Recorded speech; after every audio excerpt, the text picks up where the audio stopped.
Welcome back at magandang araw po sa inyo lahat mga kababsino. So ngayong araw na to ay magluluto po tayo ng pinakamasarap na fried chicken feet at neck po.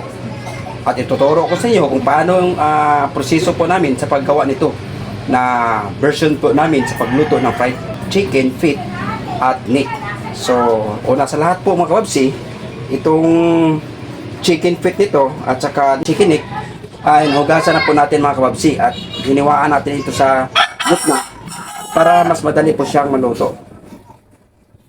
No? At pagkatapos nito mga kababsi na nahugasan na natin, ibabrahin po natin ito sa ating konting 1 liter po na tubig. No? At ito po mga kababsi yung mga spices po natin sa pagbabrahin po ng ating fried chicken feet at neck po mga kababsi. So, mayroon po tayong bawang, sibuyas, vinegar o suka. Mayroon po tayong sugar o brown sugar po, asin, garlic powder, tsaka black pepper po. So, make sure lang po mga kababsino sa pag-dissolve po ng ating chicken feet at tsaka neck po, chicken neck po is dapat po siya mga kababsi is lumulutang po siya sa water po. Yan. Yan. Hindi po siya pwedeng ganito. So, nakalutang po siya para lahat po ng mga ingredients po natin is ma-absorb po doon sa meat po ng chicken. Tapos po mga kababsi, ilagay po natin ang ahos o garlic. Yung sibuyas,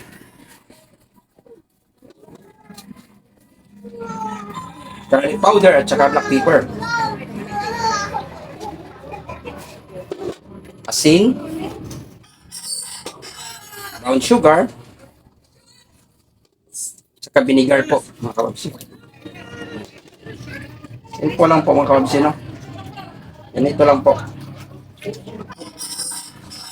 Pagkatapos po nito mga kababsi, ilagay pa natin ito sa ating refrigerator po na mga ilang oras lang po mga kababsi, no? Hanggang 3 hours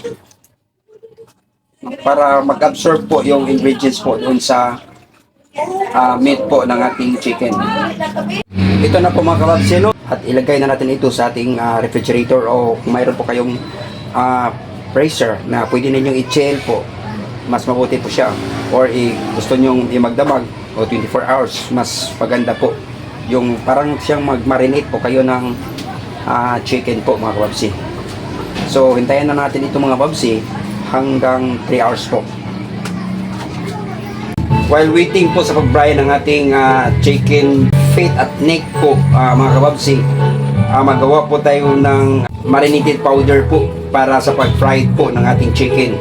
So una sa lahat po, mayroon tayong bowl, and then mayroon tayong crispy fry, 1/4 po na harina o all-purpose flour. Mayroon din tayong cornstarch, baking powder, black pepper, mayroon din tayong chili powder, mayroon tayong paprika at saka garlic powder po mga kababsi. So una sa lahat, iuna natin i-dissolve yung harina po sa bowl. I-dissolve din natin yung 1/8 po na cornstarch,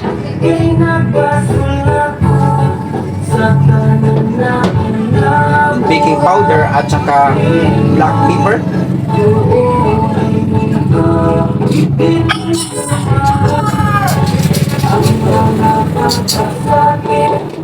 chili powder,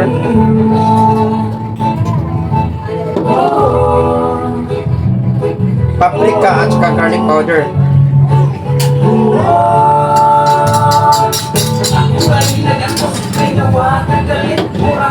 At ilagay na natin ang ating crispy fry po.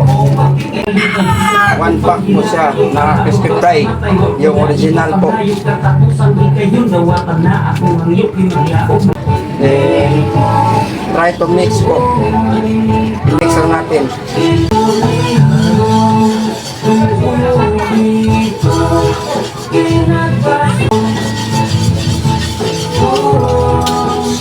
mix natin mga kababsi hanggang makuha natin yung pagka-finest po ng grano po niya na mix po siya ng maayos. Ito na po mga kababsi, no? Natapos na po yung 3 hours sa pag-brine po ng ating chicken feet at neck po mga kababsi. Ngayon naman, isunod natin ang pag-process po ng paglagay po ng marinated powder po sa ating chicken feet at neck po mga kababsi. So una sa lahat mga kababsi, magawa kita ng itlog. Ibatilin muna natin itlog sa ating bowl po.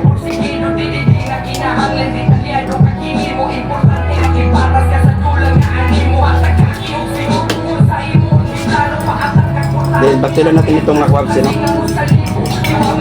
Pagkatapos nito mga kababsi, maglagay po tayo ng marinade powder po mga kababsi. Or mixed powder po.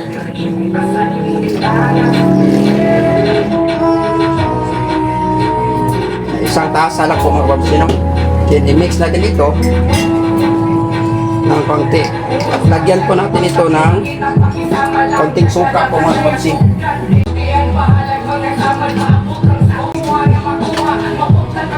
Ayan. Then lagyan natin ito ng tubig mga kababsi. Lagyan po natin ng tubig mga kababsi na galing po sa pag-brine po ng ating chicken. Para mas masarap po siya. Then i-mix natin.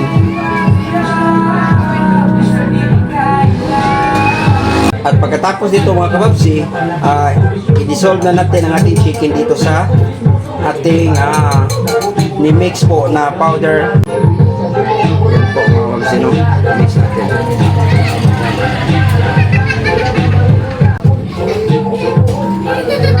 Yan po ang tamang proseso po mga kababsi. So, pag naluto po ito mga kababsi, napakasarap po. Crispy na crispy po.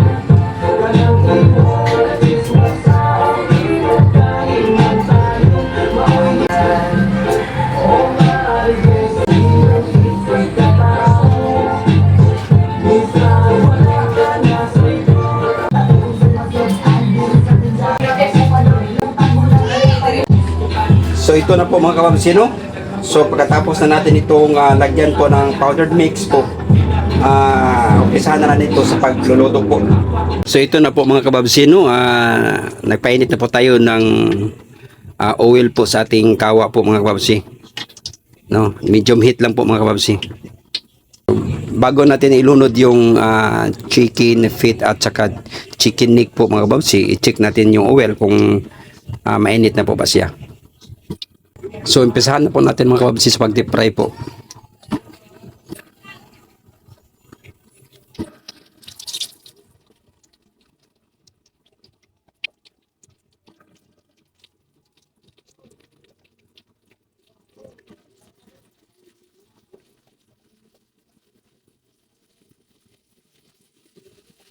So, make sure lang po mga kababsi na nakalutang po yung chicken po, no, sa oil po. Para maganda yung pagkaluto po niya mga kababsi. So ganito po mga kababsi yung version po sa pagluto po namin ng fried chicken po. So kung nais niyo pong magbigusyo, pwede din ito mga kababsi. Kung nais niyo po itong sundin mga kababsi, so i-refer lang po ninyo mga kababsi yung recipe po namin sa Babsi TV po. No, may marami po kaming recipe dyan sa Babsi TV po. So nagkulay brown na po siya mga kababsi. At hintayin na natin ito hanggang maluto po siya. So ito yung version po sa pagluto po namin ng chicken feet at neck po mga kababsi. So luto na po siya mga kababsi. Crispy po siya mga kababsi. So ainin na po natin mga kababsi ng first batch po ng ating fried chicken po.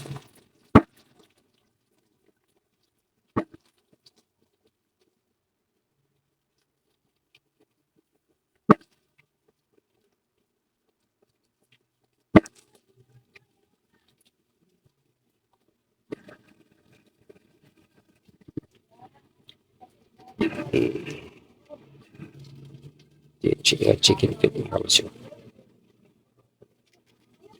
See, ito na po ang ating pinakamasarap na version po sa pagluto ng fried chicken feet at neck po. And it's ready to serve. TikTok All Star.